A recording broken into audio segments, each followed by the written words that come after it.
Bonjour à tous, voici Futur, le rendez-vous de l'innovation. Les innovations d'aujourd'hui qui vont changer le monde de demain. Retrouvez Futur sur tous vos écrans à une seule adresse, arte.tv/futurmag. Au programme de ce futur, fuir les bouchons, pouvoir s'envoler au-dessus des embouteillages, un rêve inaccessible? Ah, peut-être pas. Maintenant que l'homme a inventé les voitures puis les avions, il lui reste à accomplir le rêve le plus fou, la voiture volante. Et ça marche, ou plutôt, ça vole. Et puis, nous découvrirons un moyen inédit d'économiser l'eau qui nous sert à arroser les plantes et les cultures. Un agronome français, Philippe Waki Di Giorno, a mis au point un matériau innovant qui retient l'eau à la racine des plantes, permettant aux végétaux de se développer presque sans eau. Allô?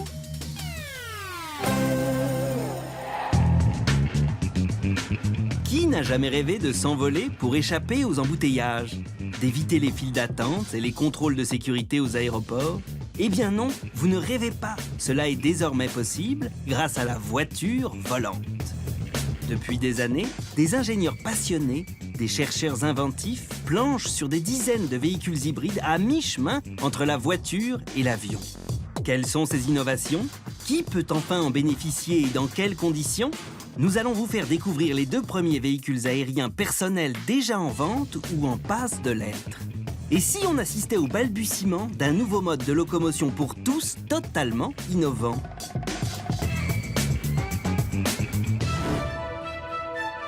C'est au musée de l'air et de l'espace du Bourget, près de Paris, que commence notre exploration de cette aventure un peu folle. Nous avons rendez-vous avec Catherine Monoury, la directrice du musée et ancienne championne du monde de voltige. Selon cette spécialiste de l'aviation, l'histoire de la voiture volante débute en 1917 avec l'autoplane du pionnier américain Glenn Curtiss. C'est une voiture à laquelle on rajoute une queue et des ailes et qui est censée pouvoir voler. Et il va faire quelques vagues bonds et ça ne marche pas très bien. Et ensuite, on passe à l'aéromobile 1940. Et là, c'est Ford qui se dit, mais il y a un marché là-dedans. Tous les gens qui vont s'acheter des voitures vont vouloir aussi que leur voiture vole. Donc, on croit qu'il y a un marché fantastique et que les gens vont acheter par milliers et millions des voitures volantes. Et effectivement, ça fait rêver. Mais le rêve ne se réalise pas encore, car à l'époque, les conditions de sécurité n'étaient pas toutes réunies. Or, si certaines de ces expérimentations farfelues font sourire, elles ont permis de tester des prototypes de tout type. Aujourd'hui, l'état des technologies et des matériaux permettent enfin de développer des véhicules viables. Et l'un des projets de voitures volantes les plus aboutis à l'heure actuelle se trouve de l'autre côté de l'Atlantique.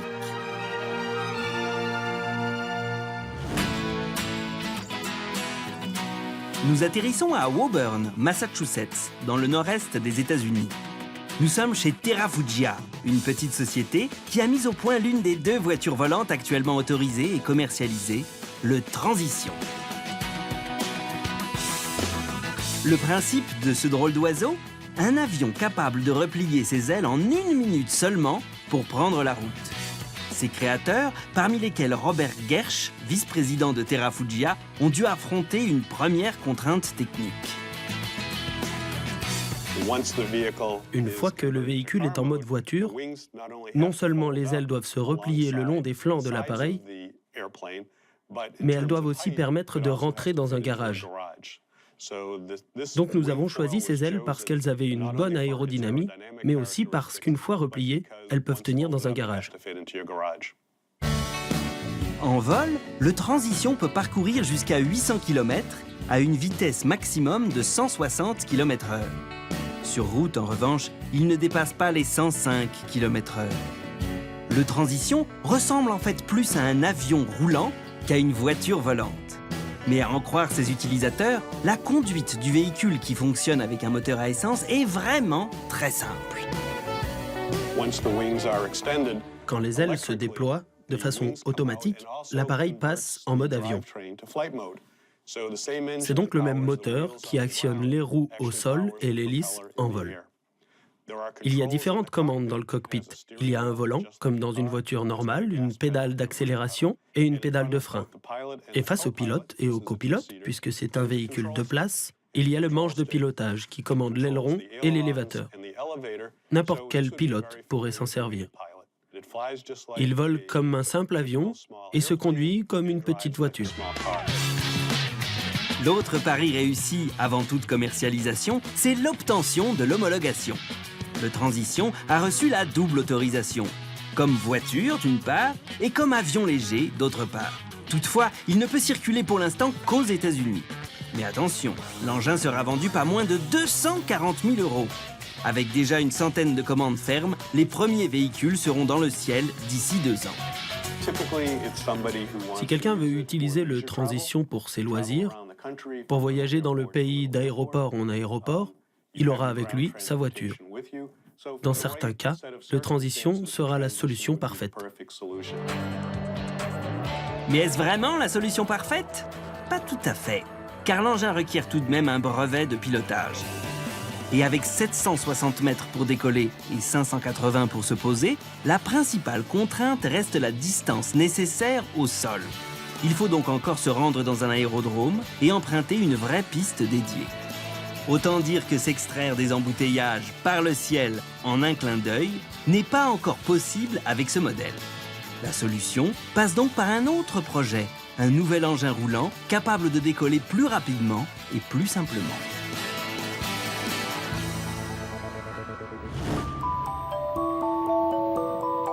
C'est aux Pays-Bas que nous allons découvrir le second véhicule volant bientôt disponible sur le marché. Cette solution révolutionnaire, on la doit à Robert Dingemans. J'ai beaucoup travaillé en Allemagne, en France, en Belgique et en Suisse, mais aussi en Asie et aux États-Unis. Et vous vous rendez compte que quand vous pouvez voler, vous gagnez beaucoup de temps. Donc, si je peux réellement prendre mon avion de chez moi, me rendre à ma destination et emmener mon véhicule où je veux, ça, c'est vraiment une solution de mobilité. Alors en 2001, Robert Dingemans a fondé la société PAL-V. Son projet phare, un genre de gros scooter à 3 roues bien particulier, doté de pales et d'une hélice dépliable. Avec son moteur essence à 4 cylindres, il peut, comme la plupart des voitures, atteindre les 180 km/h, mais en plus, il vole. Gros avantage par rapport à son concurrent, le PAL-V décolle en 160 mètres à peine.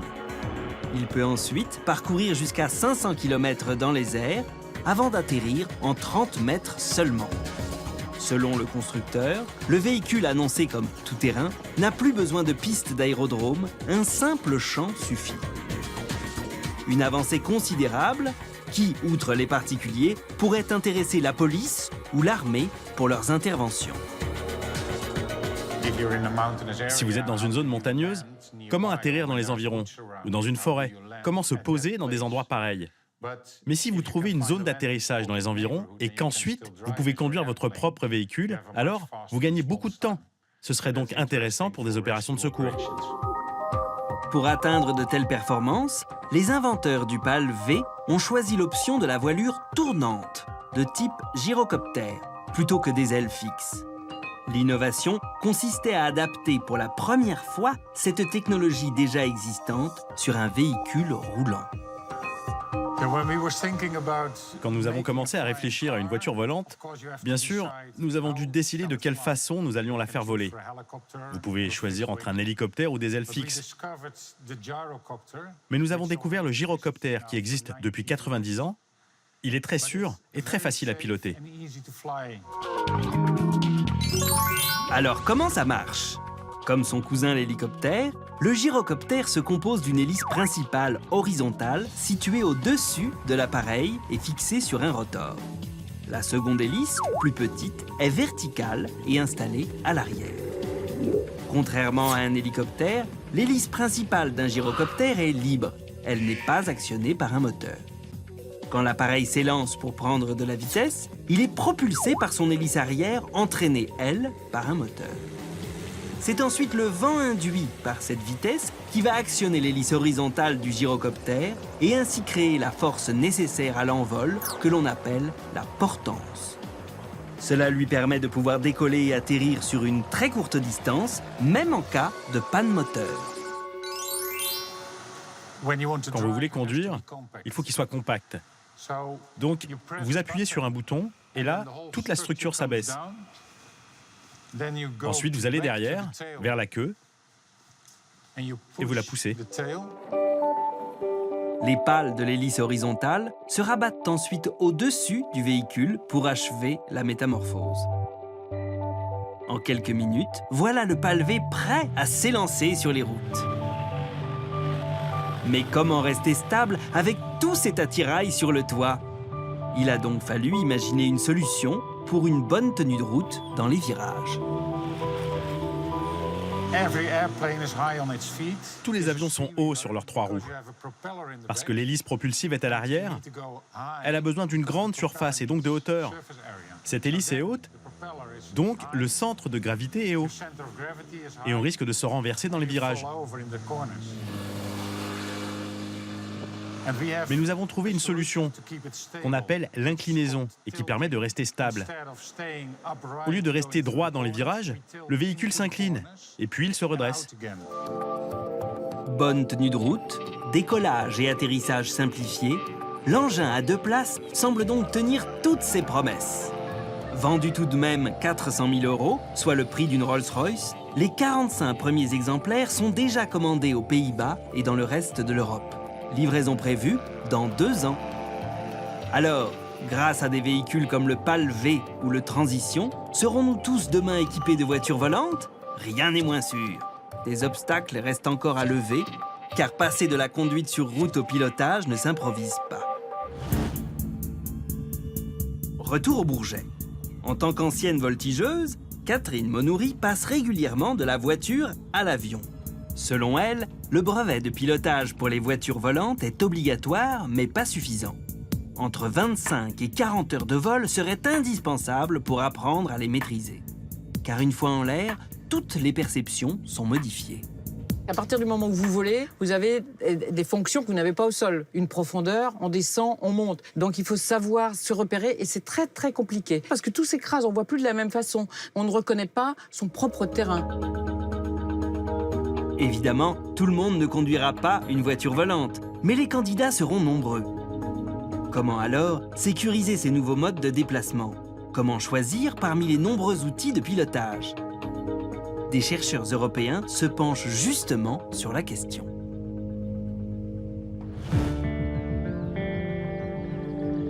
Direction l'Allemagne, dans la ville de Tübingen.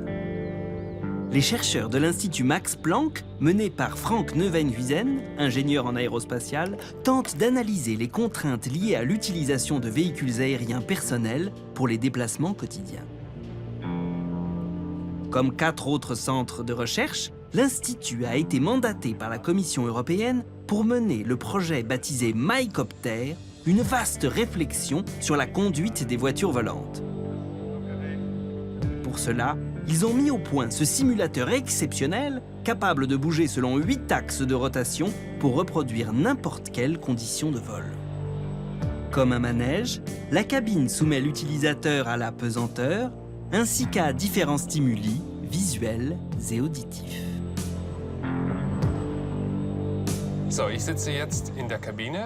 Là, je suis assis dans la cabine du simulateur. Nous avons cette toile ici, devant, sur laquelle est projetée la réalité virtuelle. Nous pouvons y projeter n'importe quel environnement que nous créons. On peut élaborer un scénario pour conduire un engin sans être pilote professionnel. Par exemple, nous sommes à la maison et nous voulons voler vers notre travail. Nous pouvons construire ce scénario grâce à notre logiciel et le projeter ici. Faut-il par exemple un volant ou un joystick? La question n'est pas tranchée, mais l'objectif est de déterminer les technologies les plus efficaces pour produire des engins volants utilisables par le plus grand nombre.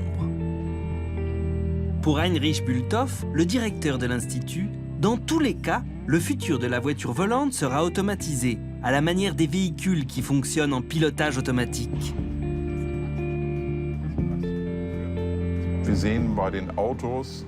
On sait déjà qu'il existe des voitures autonomes, c'est-à-dire qu'elles peuvent par exemple détecter les piétons. En fait, c'était un vrai problème à résoudre, mais on y est arrivé. Cette technologie s'appelle le computer vision en anglais. Eh bien, aujourd'hui, on en a besoin en aéronautique. L'idée est, par exemple, de remplacer les yeux du pilote par les caméras du véhicule volant pour pouvoir directement repérer une zone d'atterrissage d'urgence en cas de problème, ou bien repérer des obstacles ou d'autres véhicules volants. Améliorer la sécurité des vols, il le faudra bien sûr, mais ce n'est pas le seul défi à relever. Car si le nombre de véhicules volants personnels explose, c'est toute la législation aérienne qui devra être modifiée. Il faudra notamment prévoir de nouveaux couloirs aériens pour ces tout nouveaux véhicules.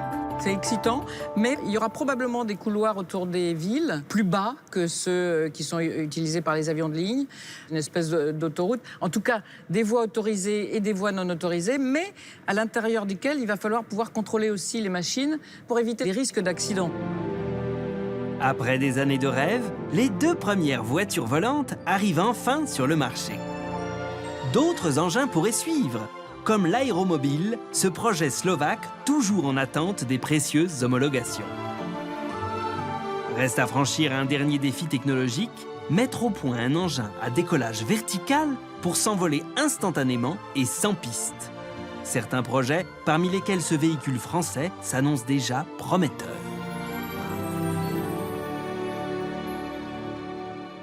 Même si ces voitures volantes nous font rêver, elles sont loin d'être à la portée de toutes les bourses. Sur arte.tv/futurmag, nous vous proposons de voler de vos propres ailes en participant à notre jeu concours. À gagner, 8 vols dans un simulateur de chute libre. De quoi éprouver des sensations fortes sans avoir à piloter.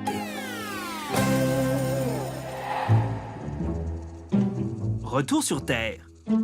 Saviez-vous que lorsqu'on arrose des espaces verts ou des cultures, 80 à 96% de cette eau part directement dans le sol sans être absorbée par les plantes. C'est la raison pour laquelle les agriculteurs utilisent des quantités considérables d'eau pour arroser leurs champs. Mais dans de nombreux pays, les cultivateurs n'ont pas les moyens de s'offrir de systèmes d'irrigation performants. Pour lutter contre la sécheresse qui touche aujourd'hui un quart de la production alimentaire mondiale, certains proposent pourtant une solution. Un matériau hyper absorbant issu de la pétrochimie et qui, sous forme de granules, permet de retenir l'eau directement à la racine des plantes. C'est pour cela qu'on appelle ce matériau innovant un hydro-rétenteur. Le premier à avoir eu l'idée d'utiliser les vertus des hydro-rétenteurs pour l'agriculture, c'est Sergio Rico. Ce chimiste mexicain, touché par les difficultés des paysans dues à la sécheresse, a eu l'idée de se servir d'un matériau hyper absorbant utilisé depuis les années 1970 dans les couches-culottes. Mais comme le matériau utilisé dans les couches était à base de polyacrylate de sodium, et que le sodium est nocif pour les plantes, Sergio Rico a opté pour le polyacrylate de potassium, car le potassium favorise la croissance des plantes, et ce, même lorsqu'il est utilisé en grande quantité. C'est dans son bureau de Mexico que Sergio Rico nous fait la démonstration du pouvoir super absorbant de son matériau, qu'il appelle joliment de l'eau solide.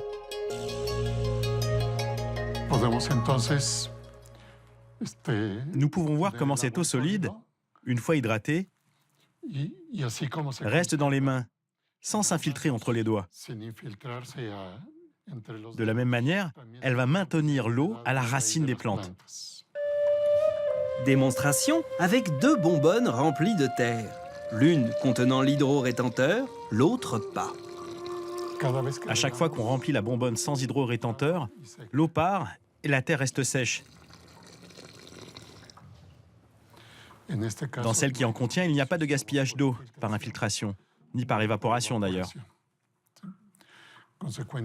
Par conséquent, on économise 80 à 90% de la consommation d'eau.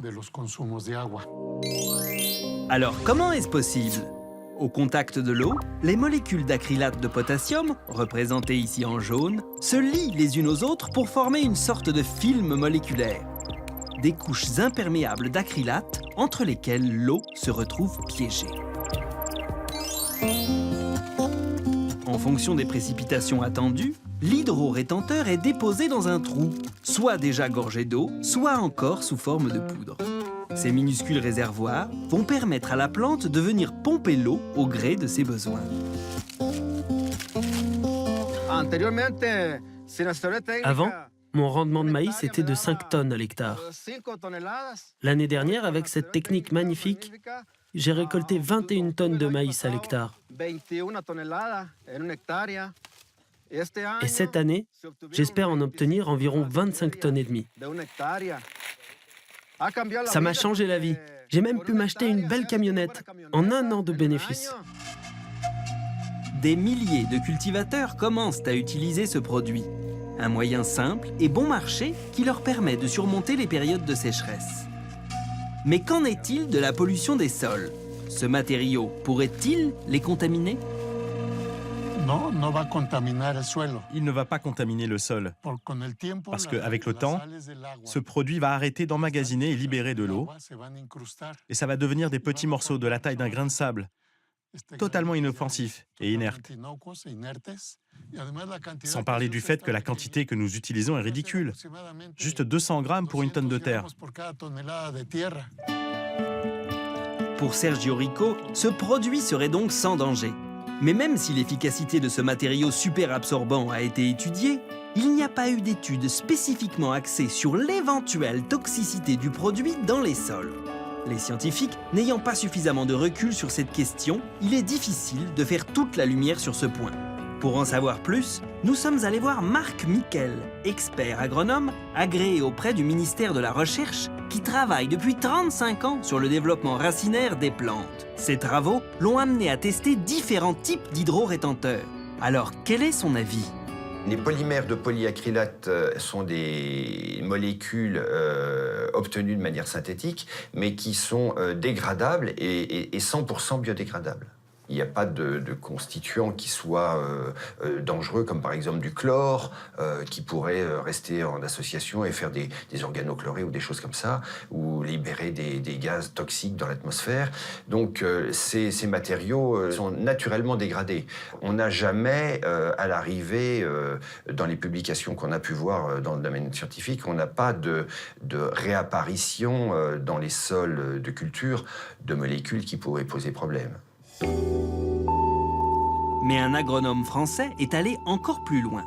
Il a inventé un matériau plus efficace et ne contenant que 5% de polyacrylate de potassium. Nous voici dans le sud de la France, dans le petit village d'Éoz, dans le Gers. C'est ici qu'habite Philippe Wacky Di Giorno, l'inventeur de ce produit appelé Polyter. Aussi incroyable que cela puisse paraître, ces granules permettent non seulement de retenir l'eau à la racine des plantes, mais aussi de leur apporter tous les éléments nutritifs favorables à leur croissance. Pour la première fois, Philippe Wacky Di Giorno a accepté de nous révéler les 3 ingrédients qui composent son matériau. D'abord, et majoritairement, de la cellulose, c'est-à-dire de la fibre végétale. Ensuite, de l'engrais organique mélangé à 5% de poudre de polyacrylate de potassium. Pendant la durée de vie du polyter, 5 ans en moyenne, la plante va faire corps avec celui-ci. Les racines vont spontanément s'enrouler autour du produit gorgé d'engrais et l'entraîner de plus en plus profondément dans le sol.